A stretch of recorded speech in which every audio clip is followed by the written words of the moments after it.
Você alguma vez já desistiu de fazer uma audição por achar que você não tinha o corpo que a companhia queria? Ou você já ouviu alguma vez que você estava fora do padrão do balé? Esse é o tipo de assunto que a gente nem deveria estar comentando ainda, mas a gente precisa falar do peso que os quilos fazem dentro da vida de uma bailarina. E já aviso que esse vídeo muito provavelmente pode ter gatilhos, então já fique atento. Roda aí a vinheta. E aí, meu povo bailarinístico, como vão vocês? Eu sou a Tamires Reis, personal trainer de bailarinos, e sejam muito bem-vindos a mais um vídeo aqui no canal. E hoje é um vídeo um pouco mais sério, mas é um vídeo extremamente necessário, porque a gente precisa continuar falando sobre essa pressão estética que existe ainda dentro do mundo da dança. Por que eu quero falar sobre isso? Porque eu acho que é sempre importante a gente lembrar do relato que a bailarina Catherine Morgan fez lá em outubro de 2022, retratando quais foram as suas experiências sobre essa questão estética corporal. E já naquela época, muitas pautas foram levantadas, mas eu acho que a gente continua precisando falar um pouco mais sobre isso dentro da dança. Então, se você é bailarina profissional ou você é uma bailarina que está se formando e já está com medo de fazer as audições, já aproveita, se inscreve aqui no canal, ativa as notificações, porque eu tô sempre levantando essa pauta, eu tô sempre colocando esse tipo de conteúdo pra gente poder discutir, pra gente poder quebrar esses estigmas, quebrar essa pressão que ainda existe, infelizmente, dentro da dança. Então já aproveita, ativa aí as notificações, porque toda semana tem vídeo fresquinho aqui no canal. Catherine Morgan é uma bailarina profissional que atualmente está com 33 anos e ela é youtuber. Inclusive, eu tenho várias playlists de aulas dela aqui que salvaram muita gente na pandemia e ela continua produzindo muitas aulas, então o canal dela, ó, é maravilhoso. E em outubro de 2022, ela fez uma declaração, que eu vou deixar aqui, informando a sua saída do Miami City Ballet, dizendo o seguinte: nenhum papel vale a minha saúde física e mental. Que deixou muitos bailarinos brasileiros em choque, mas também deixou muitos bailarinos estrangeiros com a pulguinha ali atrás da orelha, quando ela contou que ela também sofria pressão estética dentro da companhia. Mas o interessante não foi ver apenas o relato da Catherine, mas os outros relatos que saíram a partir disso, como por exemplo, a bailarina Brittany Cavaco, que é conhecida como The Bailarina, a Chloe Rossetti, a Alexandra Pullen e a Lina Rinaldi, que todas elas fizeram publicações no Instagram falando as suas percepções, as suas sensações e os seus relatos sobre esse tipo de assunto na época que elas estavam dançando, na época que uma engravidou, a outra que não conseguiu entrar numa audição. Então sempre rondava por conta da questão do corpo e o quanto o relato da Catherine engatilhou várias coisas para a autoimagem delas. É até legal comentar que a Alexandra, ela comentou que o mundo da dança é extremamente tóxico e cruel. Então uma pessoa que está lá fora do país, que tem muito mais oportunidades que aqui no Brasil, já sente esse tipo de pressão. Quando a gente coloca aqui no Brasil, parece que isso triplica, porque a gente já tem uma escassez de companhia, a gente tem uma escassez de recursos públicos para as artes. Então parece que a gente tá num momento até mais pressionado da gente, ainda mais com o advento das redes sociais, que todo mundo só coloca as coisas bonitas, todo mundo só coloca os seus melhores ângulos. Isso acaba desencadeando problemas muito grandes em outros bailarinos. Então é importante a gente discutir e ler os posts que essas outras bailarinas contaram. Eu vou deixar aqui na descrição todos os posts que elas fizeram sobre o assunto, para que vocês possam acompanhar, para que vocês possam se sentir um pouco mais leves também em relação a isso.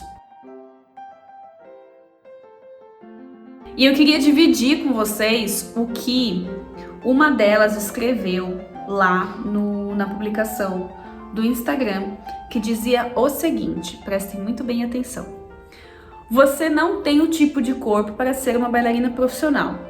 Suas coxas são muito grandes, seus quadris são muito largos e você tem um corpo muito feminino. No meu entendimento, quando a pessoa quis dizer você tem um corpo muito feminino, pode ser que seja no sentido de uma pessoa com muitas curvas, sei lá, uma gostosona, digamos assim. Às vezes me arrisco com garotas como você e elas conseguem empregos. Mas, para ser honesto, não acho que você o fará, então não vale a pena arriscar com você. Olha o absurdo que uma dessas bailarinas precisou ouvir de uma audição, sendo que ela tinha técnica, ela tinha competência, ela tinha artístico, ela tinha tudo. E ela foi injustamente julgada pelo seu físico de uma maneira cruel. E assim como elas, eu também já ouvi várias vezes que eu precisava segurar a boca para poder entrar no figurino. E, inclusive, desencadeou para mim um problema de autoimagem muito grande, que eu lido até hoje. E eu vou deixar aqui no card, que é um vídeo que eu falo sobre saúde mental na dança. Que eu conto, né, todo o meu processo de emagrecimento e depois de engordamento. E o quanto que isso tem afetado a minha dança hoje.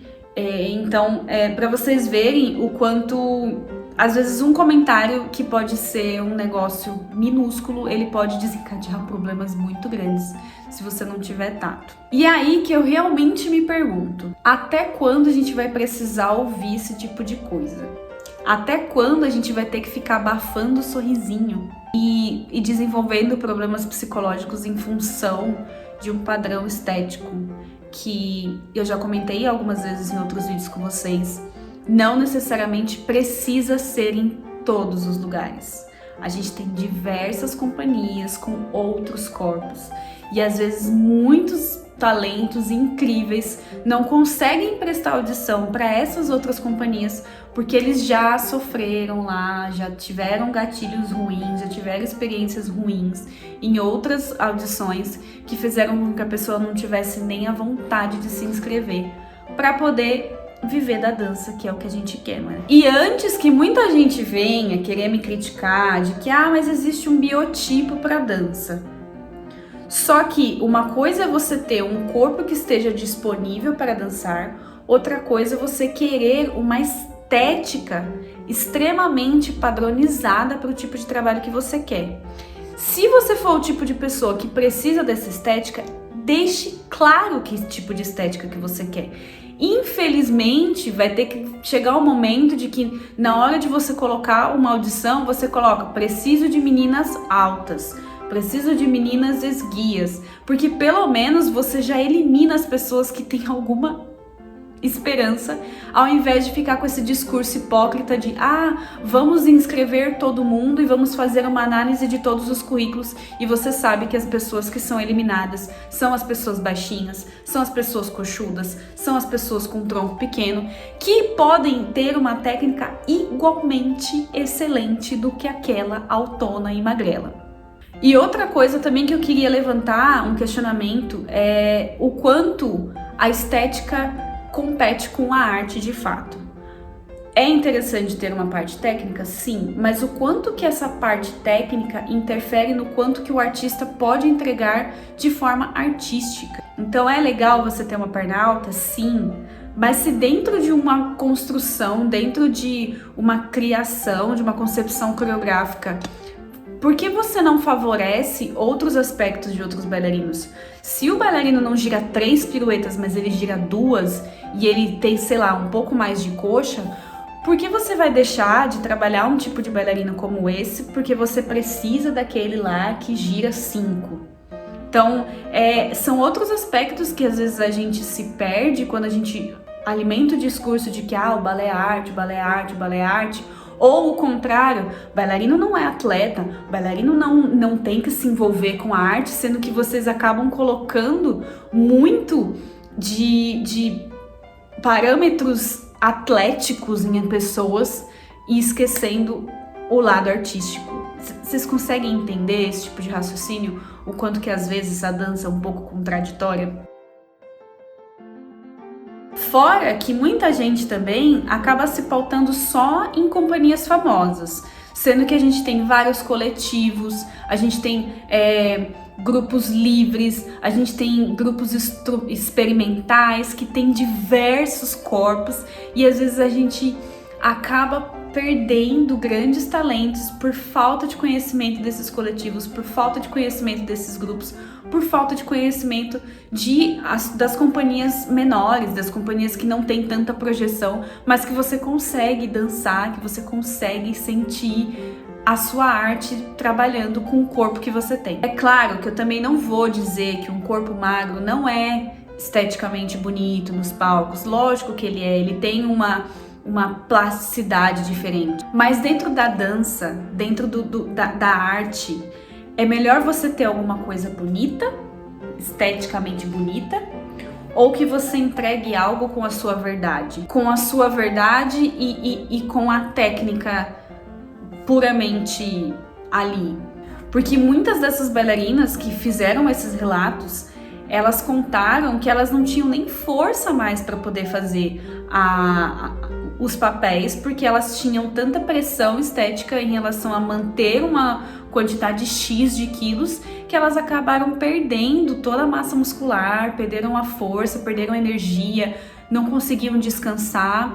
E isso afetou diretamente os espetáculos, fazendo com que elas não conseguissem entregar o que elas poderiam entregar, com que elas não conseguissem ter essa motivação, essa energia, esse amor para entregar uma coisa artística, simplesmente, puramente por uma coisa estética.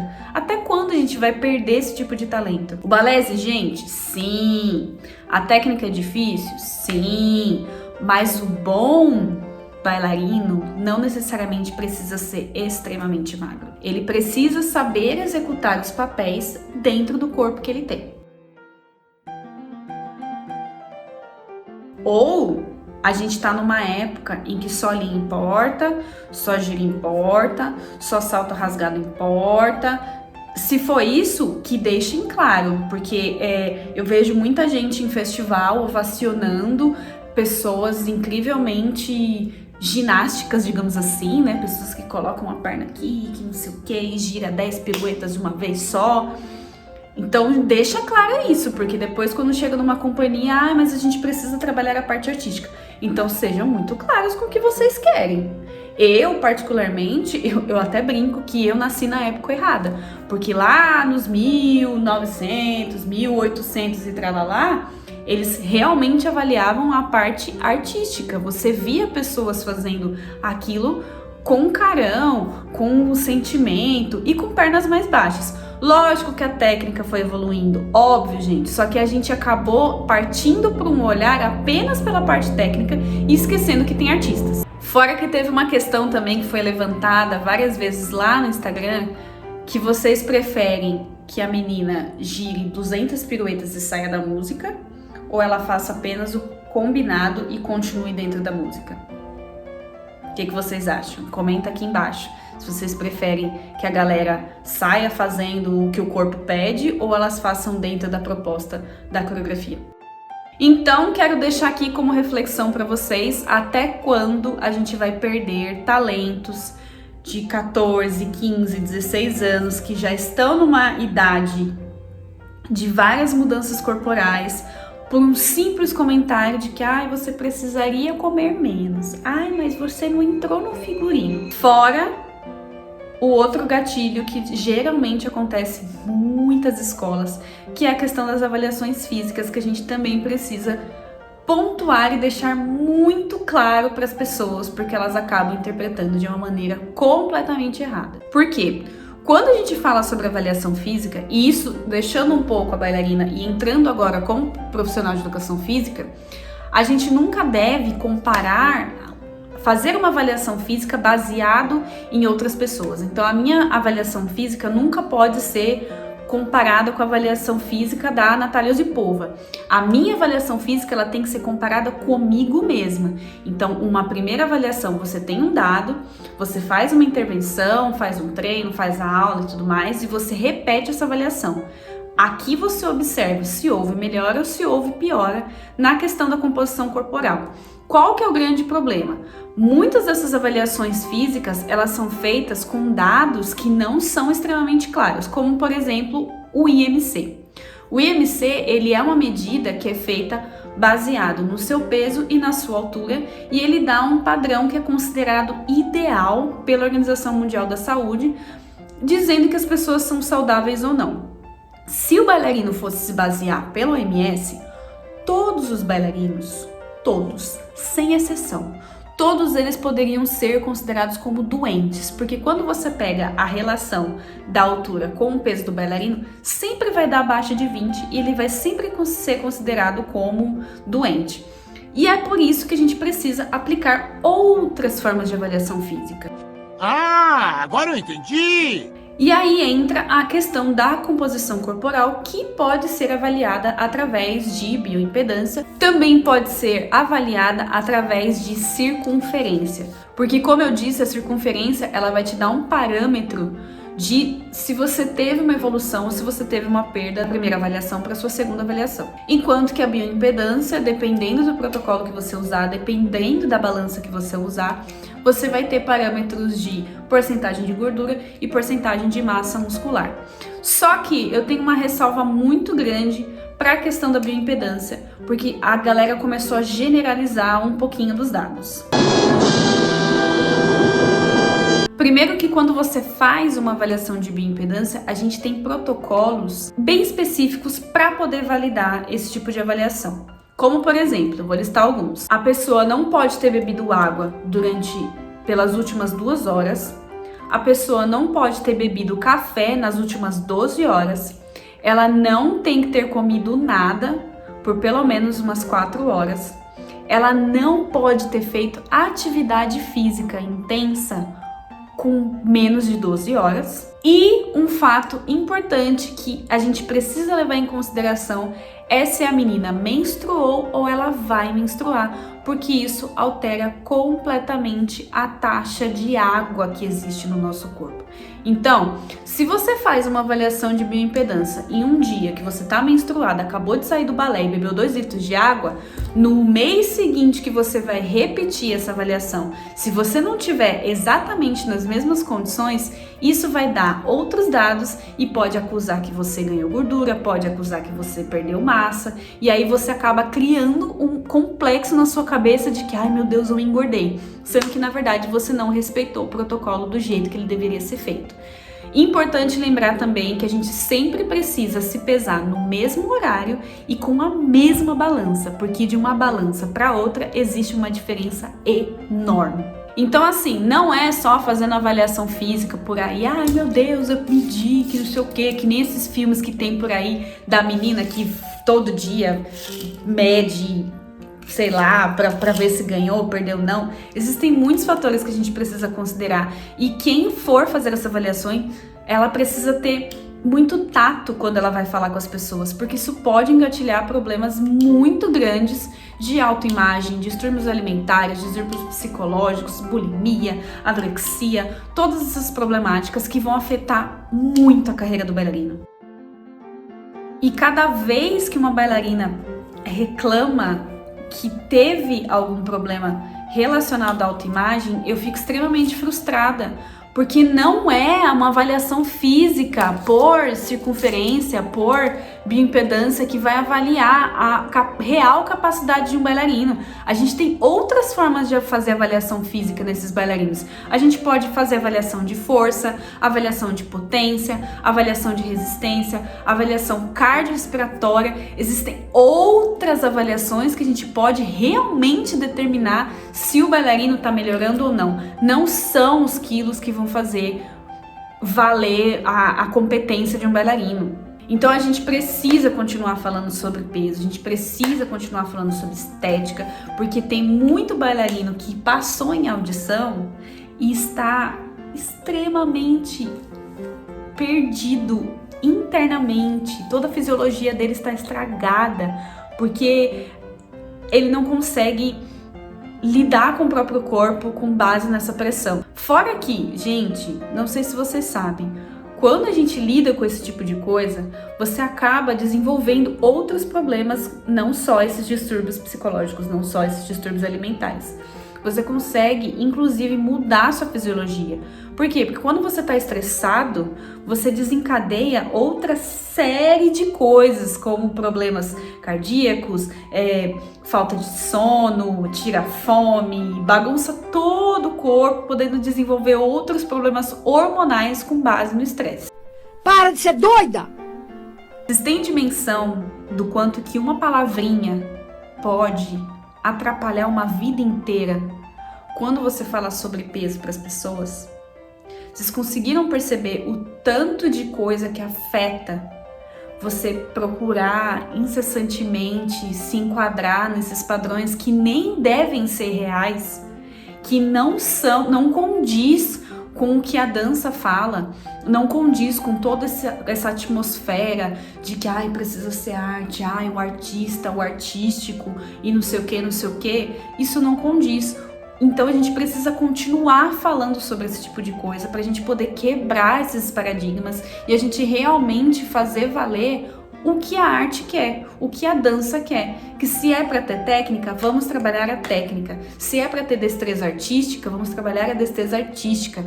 Se é para a gente poder curtir a nossa dança, que a gente curta a nossa dança, sem pressão estética, sem distúrbios alimentares, sem distúrbios psicológicos, sem secreção de hormônios que acabam afetando a nossa fisiologia, que afetam o nosso sono, afetam a nossa fome, afetam as nossas relações e inclusive afetam a fisiologia feminina, porque muitas meninas podem ficar tão estressadas que ou elas menstruam demais ou elas menstruam de menos. Pois é, meu povo, eu peço desculpa se esse vídeo acabou engatilhando vocês de alguma maneira, mas a gente precisa continuar falando mais e mais e mais sobre esse tipo de pressão, para que a próxima geração brigue por isso, para que quando um professor virar para você e falar, mas você tá coxuda, o que é coxudo para você? Você sabe se eu tenho massa? Você sabe se o meu corpo tá realmente tão ruim quanto você acha? A gente precisa determinar quais são os parâmetros reais de eficiência corporal, não só eficiência estética. A gente precisa de eficiência muscular, a gente precisa de corpos vivos, não corpos doentes.